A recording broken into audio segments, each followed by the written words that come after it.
Thank you for following this story. Don't forget to like, share, and subscribe to help spread green.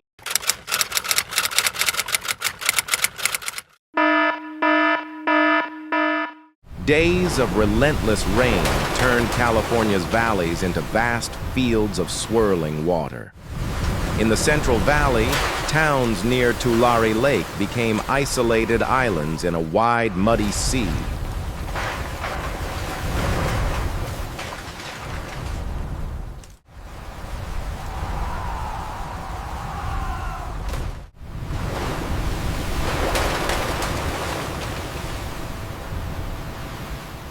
Wind howled across failing levees as water slammed against weakened soil, tearing through it piece by piece.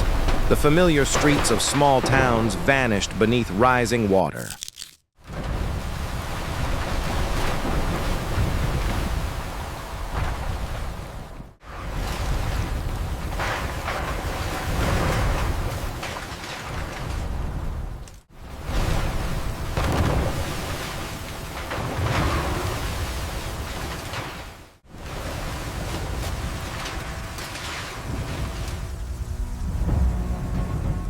Low-lying neighborhoods were hit first.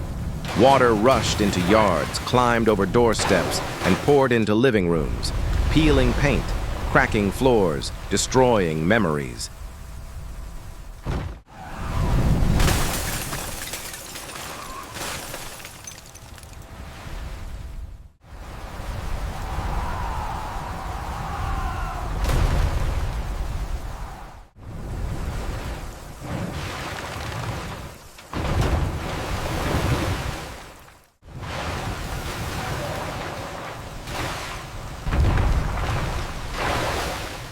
By evening, furniture floated. By night, wedding photos were coated in mud. At dawn, entire blocks fell silent, broken only by the rattle of loose tin roofs.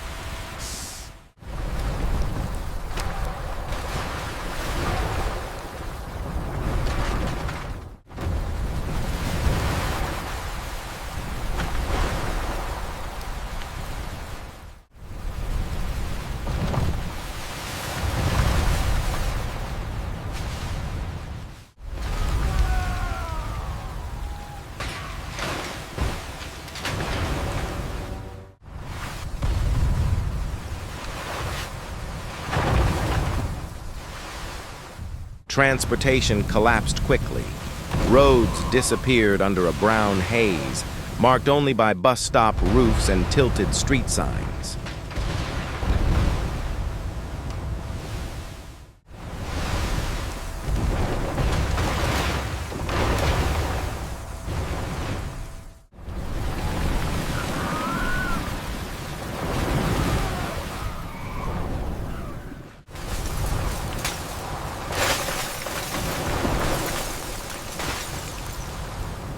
Several bridges along Highway 99 buckled under the pressure, while landslides from Northern California hills cut off major mountain routes.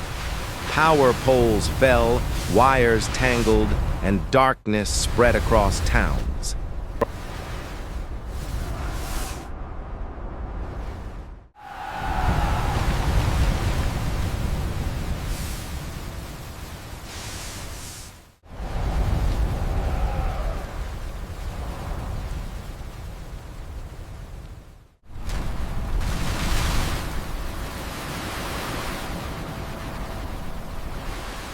On the great ranches and poultry farms, chaos erupted. Barns flooded, fences collapsed. Cattle, horses, pigs, and tens of thousands of chickens were swept away by violent currents that tore across the land like liquid wildfire. The storm didn't just break buildings, it broke the rhythm of America's food supply. A single night of destruction created a shockwave that would be felt for months.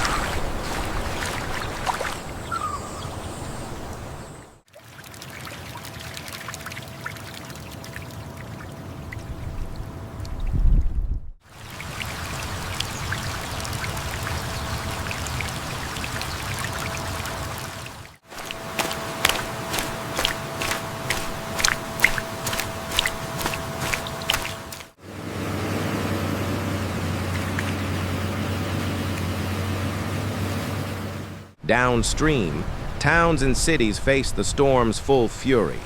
Houses filled with water in seconds, their windows bursting under the pressure. Cars spun down the streets like abandoned debris.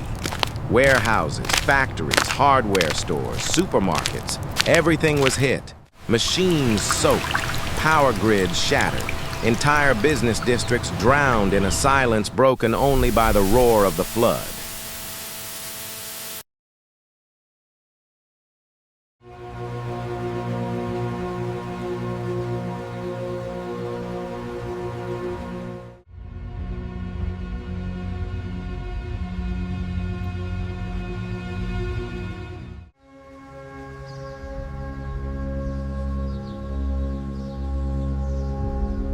Thank you for following this story.